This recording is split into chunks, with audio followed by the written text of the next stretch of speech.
Being a father is one of the most terrifying and also rewarding things that I have ever done in my life. There are days of pure joy and happiness, and then there are those days where you spend every waking moment trying to go to sleep just worrying about them.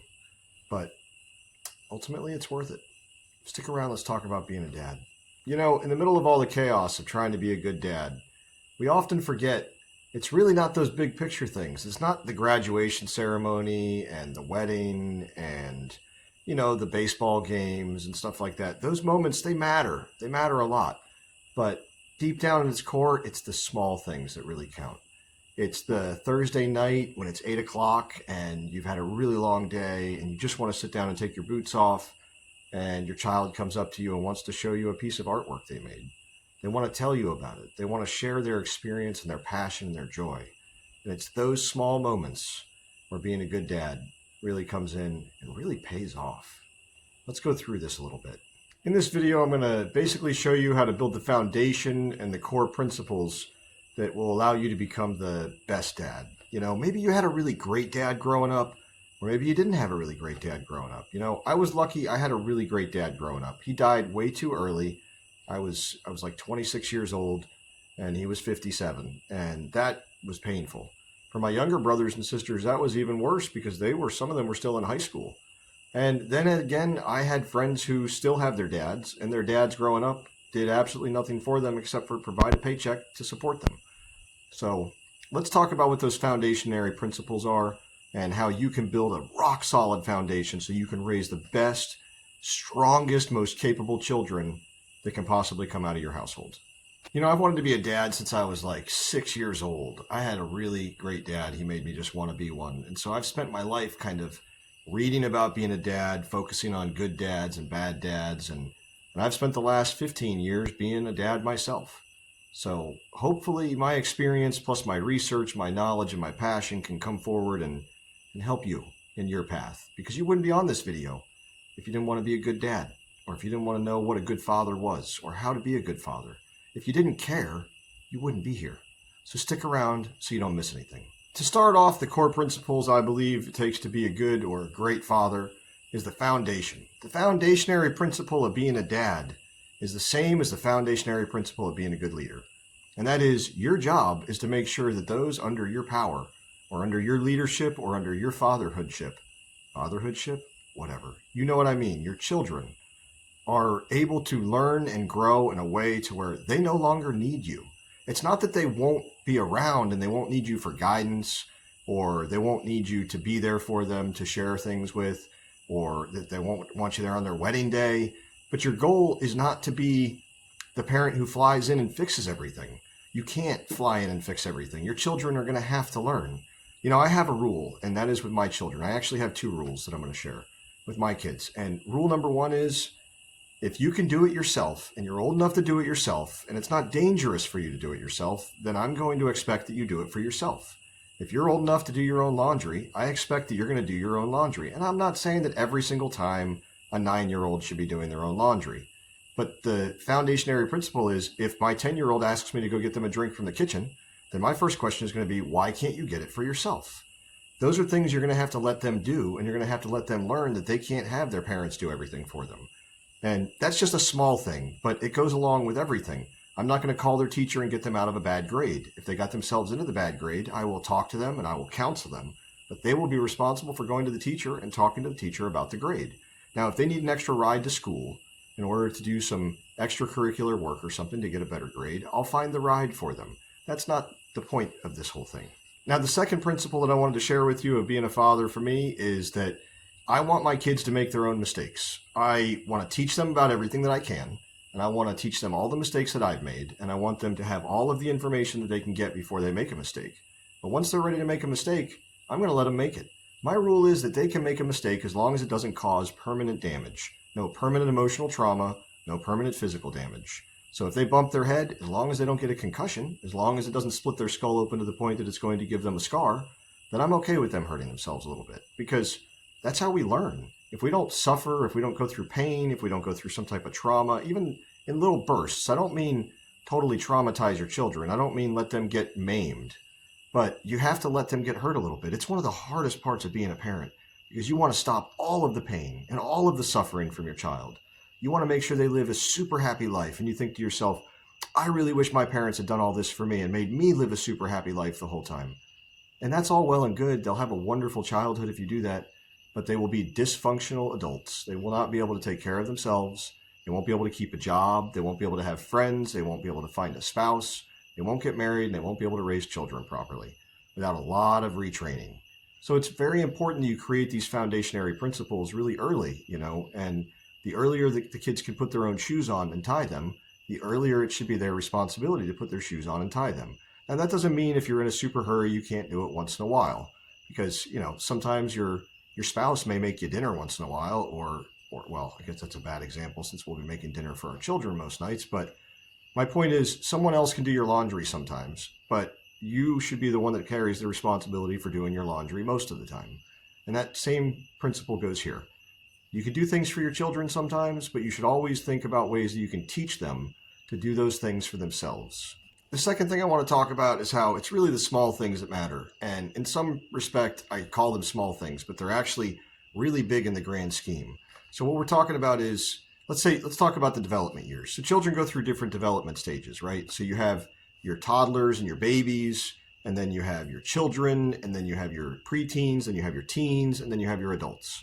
And each stage is monumentally important for the next stage.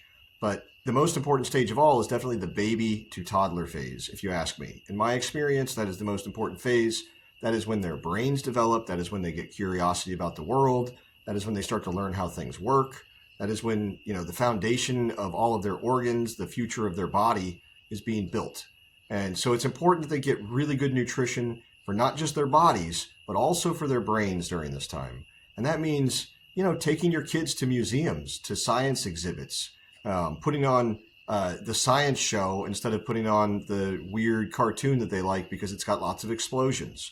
Getting your kids interested in things where they learn and they become educated and they interact with things. Buying toys that make them think, puzzles and things like that. These types of things are really important for early stage development. And if you get those right, you'll find that the children will actually do it for you going forward because they will fall in love with those categories and those things. And that'll be what they wind up doing for the rest of their life. And that's not to say that if you don't get to those things early, that they can't be done. You can help your kids learn a love for science and learning and nature and how things work as they get older. You can still instill that passion in them, even when they're an adult. But it's much easier to get that ball rolling when they're young. And that'll carry them forward and help them get better grades. It'll help them understand the material in school easier. It just makes all of life better. And then when you get to the child stage, that's where most of the time that they spend learning about the world and boo-boos and bumps and bruises kind of happen. In the toddler phase, it happens some, but they're not going to get hurt near as bad generally. You got to be careful. Toddlers run and smash into things. But generally speaking, in the toddler phase, they're going to get hurt less than they get hurt in the young child phase. And in the young child phase, what they need is they need understanding. They need you to explain logic to them. I know it hurts when you get a boo-boo. You've never felt a boo-boo this bad before, so now it feels like the worst boo-boo you could get. But boo-boos can get worse, and if you give it time, the boo-boo won't hurt quite as bad. Now, when you have a boo-boo, you take care of the boo-boo, and you put something on the boo-boo to clean it out, like alcohol or peroxide, and then you put some ointment on the boo-boo, and then you put a Band-Aid on the boo-boo, and you show them how to do all that stuff. And you can talk to them like a kid, or you can talk to them like an adult. In my family, we chose to talk to our children like adults, and that helped them monumentally when they got to school with English language arts and with communication skills. But that's up to the parent because, as I've said many times, you can judge my parenting when my kids are grown. And you'll probably hear that from me again during this video because that is a rule of thumb that every parent should know. You are going to make decisions about parenting that you are not going to have an answer to. Nobody has the answer. Your baby is not born with a book, as my mother used to say. The baby doesn't come out with a manual. And when people would talk to her about one of my brothers or sisters, we came from a large family, acting up, she would just look at the person when she was frustrated and she would say, "I'm so sorry, ma'am or sir. I seem to have left his manual at home and I really don't know what to do when he's acting like this." And that's just parenting because every child is different. They all require a different skill level for parenting. They all require slightly nuanced changes in the way that you interact with them. Some children you're going to need to go to and talk to. Some children are going to come to you and talk to you all the time. The latter is better than the former because a child that comes and talks to you all the time feels extremely comfortable with you, even if they don't talk to anybody else. Now, when you get into the school age years, you're going to find that your kids get picked on. Every child gets picked on. I don't care if they're the coolest kid in school, they're going to feel in some way, shape, or form like they're being picked on. It's important to teach them during these years that the world is not always going to be a nice place, and they need to learn to live in the real world.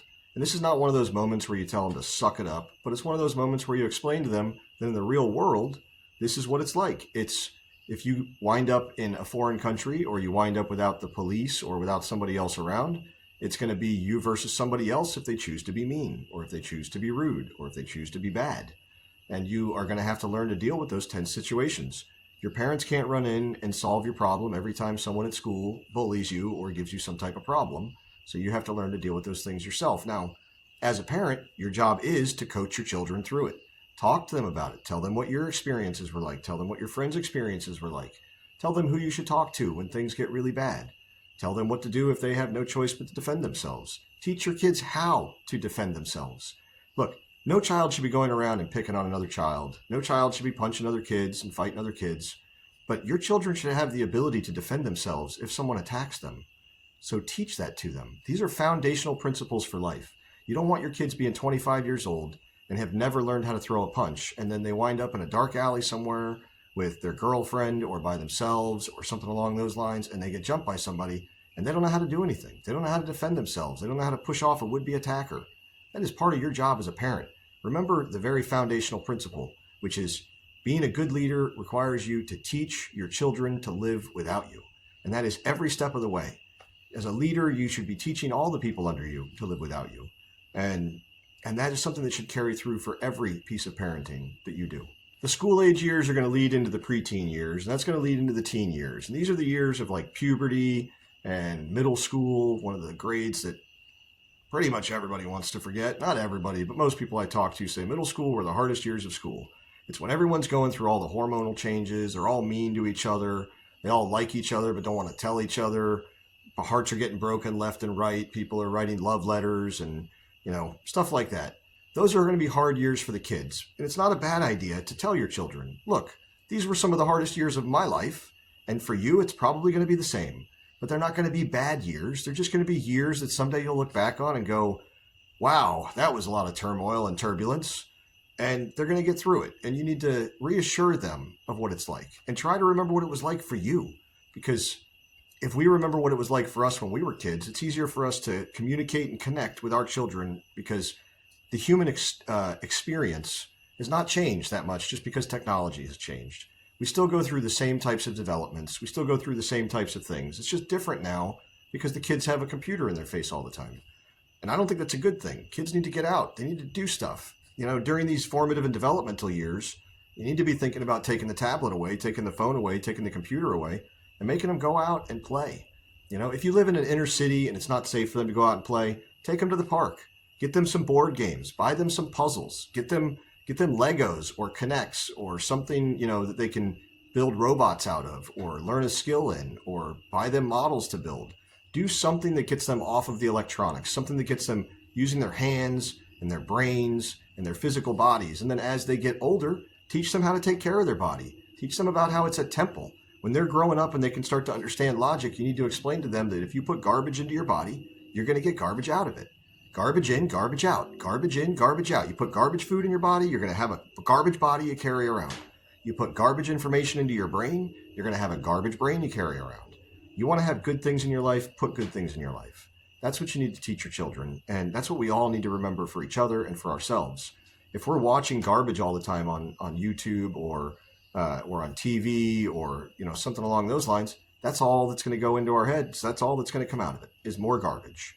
If you want to learn about finance, watch finance videos. Every time you sit down and watch TV, watch a new video about finance. Watch something about finance. Watch something about the stock market. Watch something about trading stocks or futures or the Forex market, or watch something about, the way that people are doing things in real estate investment trusts. Watch how people are making money with coin-operated laundries and making small businesses, and watch how they're making money, creating online content and so on and so forth. There's so many things.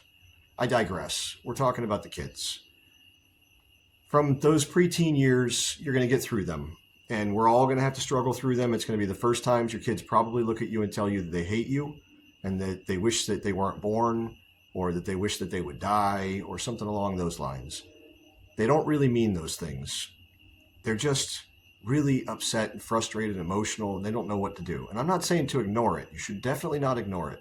You need to make sure that they understand that you're there for them and that you'll talk to them when they're ready to talk, and that they're not alone, and that what they're going through is totally normal. And although it sucks right now, they're going to get through it, because life is cyclical. You have good days and you have bad days, and that's what kids need to know.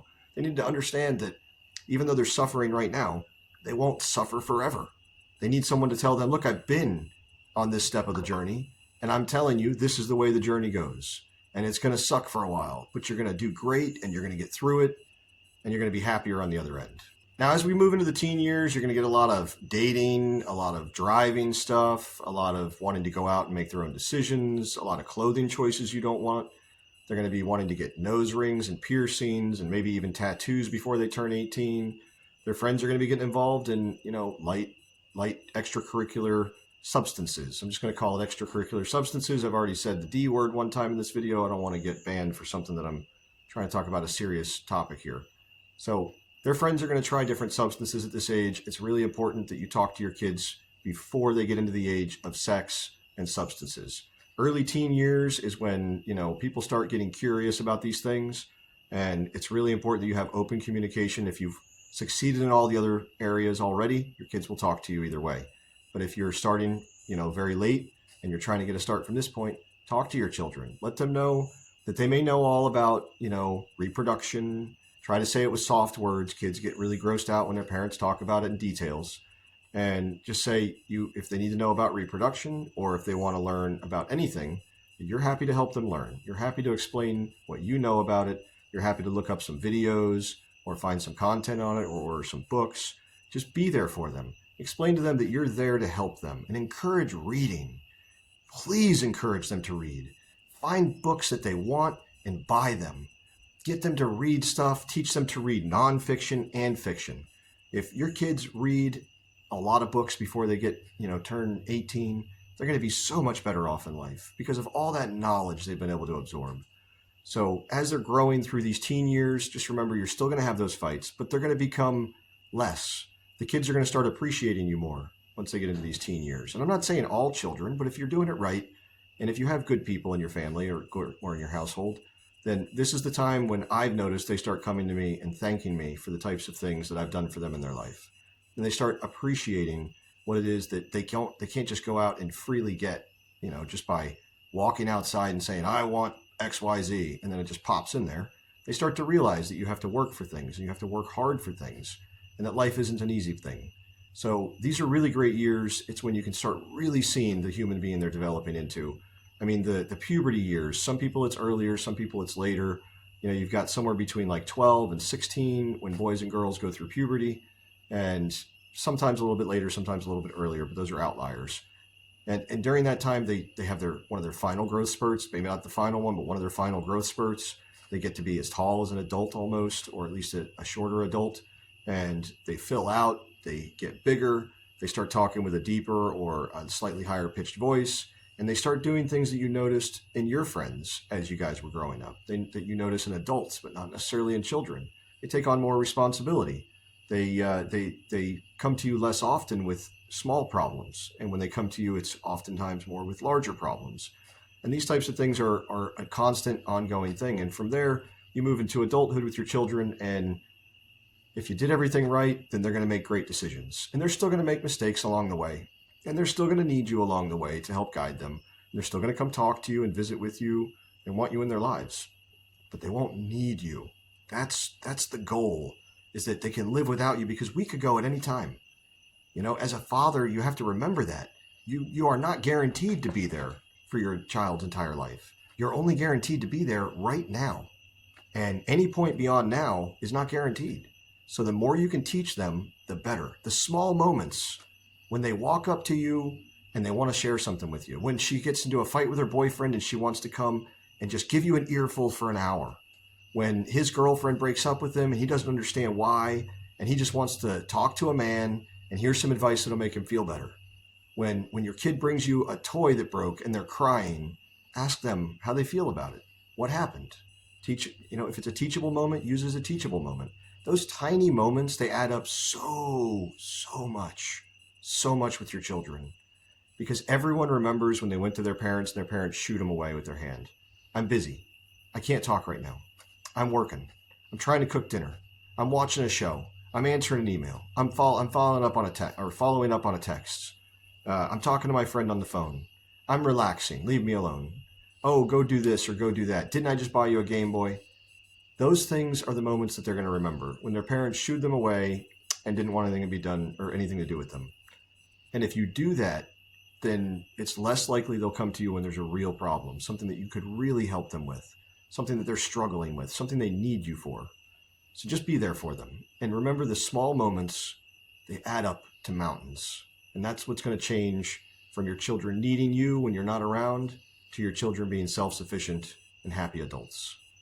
With all that said, I'm not telling you not to go to the soccer games. I'm not telling you not to go to the graduation. Showing up is important, but those small moments are when your kids are going to remember that you showed up. If you just make it to the graduation and you just make it to the baseball games and you're never there anywhere else in your life, then they're going to tell their friends when they're grown, oh yeah, he came to all my games, but he never really knew me. We never really spent time together. Those moments where they come and share something with you is the moment that they're going to remember as the time they spent with you. They're going to remember how great of a person you were and how tight your bond was from those moments. And don't forget to teach them by example, because you are the father. You are the one that they are supposed to be modeling yourself after. You're the father and the mother, and you are the one that they're looking up to. So if you make a mistake and it's blatantly obvious, even if it's not obvious, even if nobody but you will know, have integrity. Apologize. Tell them you made a mistake. Explain to them what happened. How did you make the mistake? Was it a mistake you made because daddy has an addiction? Was it a mistake you made because daddy forgot? Was it a mistake you made for another reason? Whatever it was, fess up to it, be honest, apologize, and move on. And when they bring you something, do the same. Let them fess up to it, apologize, be honest, and then move on. I'm not saying they shouldn't get in trouble for anything. This could kind of be misconstrued that way. What I'm trying to say is, no judgment. You're not going to punish your children for bringing information to your attention. Because if you punish them for talking to you, then they're always going to question whether or not talking to you is going to lead to them getting in trouble. You want them to be able to call you in the middle of the night when they're 16 and they're drunk at their friend's house and they want to come home because they're drunk and they drank and they don't ever drink, but they did drink, and you're going to be mad and they don't want to call you and tell you that you need that phone call. The only way you're going to get that phone call and keep your daughter from having something else horrible happen to her or get in the car with another person that's been drinking is if you get that phone call. And you're only going to get that phone call is if you've been there without judgment and you've let them know that they can come to you and you've let them know that you are a safe place for them to be. So be their safe space. If we really want to break this all down to the nitty-gritty of what it comes down to, it comes down to logic. Teach your kids with logic. Don't use punishment. When my kids were really, really young and they didn't understand logic and they couldn't understand words and they did something that was dangerous, I gave them a swat on the butt. You have to teach them that this dangerous thing can hurt you. And they go to run out into traffic, they're going to get a swat on the butt. They're going to get a pretty good swat on the butt if they run into traffic when they're young. But when they get older, there's no reason to hit your children. Physical punishment only creates fear. And fear, some parents may think, oh, that's all I need is for them to fear me. But come on, we all grew up. Don't you remember what the people did who only feared their parents but didn't respect their parents and didn't make good decisions on their own, only did it when their parents were around? The second their parents weren't there, they went off the rails. They went crazy. They went nuts. They were the girls who had, let's just say, multiple boyfriends. They were the boys who wound up in the hospital the most. I'm going to put it that way. Just remember, you want to raise your children to make good decisions. I always tried to use logic to explain things to my kids because they give you the why stuff. The why, Dad? Why, Dad? But why, Dad? But why, Dad? But why, Dad? And if you get down to the nitty-gritty of it, there's always a good reason. My kids have gotten me down to the point of looking at them and going, because if you do XYZ, it's going to release XYZ chemical inside of my brain, which is going to make me irritated, and that's going to be frustrating, and frustration is going to lead to me wanting to punish you. And if you do XYZ, then it's going to make me happy, and I'm going to have dopamine and serotonin and blah, blah, blah released in my brain, and that's going to make me want to reward you. Which path would you want to choose? And then he'll think about it, and he'll decide that he wants to choose the path where everybody becomes happy. Why choose any other path? It costs very little to be kind, and it costs you far more usually to be rude or to be mean. So just keep that part in mind also. Man, we've gone through a lot of stuff tonight, and this video is going to be a long edit for me. And if you guys got to this point, I am so grateful you've stayed this long. It shows that you really love your children, or the children you someday wish to have, that you're really you're going to be a great father. And nobody can tell you how to be the perfect father for every child, because every child is different. And you're going to have to just, above all, be a good husband or a good spouse to whoever the mother is. And if nothing else, be a good friend and be a good co-parent, because your children are going to care a lot, and it's going to mean a lot to them to see how you treat each other. So that's important. Make sure you're with somebody that you can treat well and that will treat you well, and just love them. You know, there's going to be times you're absolutely terrified, and it feels like the worst anxiety. You feel like your heart's going to pop out of your chest, and you don't know what to do. And you know, I'm just going to say you'll get through them. They're horrible sometimes, but those other moments where you see them do the nice thing for somebody on their own without you telling them to, or you see them make a really good decision when they could have made a really poor one and maybe it would have been an easier choice. Those moments is where you find the pride and the joy, and you start to realize, I did a good job, because if I was gone tomorrow, they would be all right. They would still make good decisions. I don't have to be here to beat them over the head with good decisions, because they're going to make them for themselves. You know, I appreciate you all staying this long. I hope that whatever child you wind up with or you have appreciates that you took the time to watch this video and you're taking the time to do some research into what it means to be a good dad. But ultimately, love, compassion, a lack of judgment, shared experience, and sharing your wisdom are all things that you can do to be a wonderful dad. And if you put the effort in, then you'll already be a cut above the majority of fathers. And just remember, like I always say, I tell everybody this that questions my parenting, because sometimes they think I should be spanking my kids when they're throwing a fit, and I'm not. You can question my parenting when my children are grown. And that's what you should tell everybody too. Ta-ta for now. Thanks for watching. Like, subscribe. Comment down below. Tell me what you think is the most important part of parenting. You know, tell me if you had a great father or if there were things you wish your father had changed. You know, do you think you're a better father or a worse father than yours? My father wanted me to be a better dad. He told me I'd be a better dad. I told him that was impossible, but he was right and I was wrong. I learned from his mistakes how to be a better father, and your children hopefully will learn from yours, and you're going to make some. Don't beat yourself up over it. Enjoy being a father. Don't swindle out on your children and try to disappear. Be in their lives. Enjoy it. You only get to go through it once with them. Like, subscribe, comment down below. Talk to you later. Have a great night.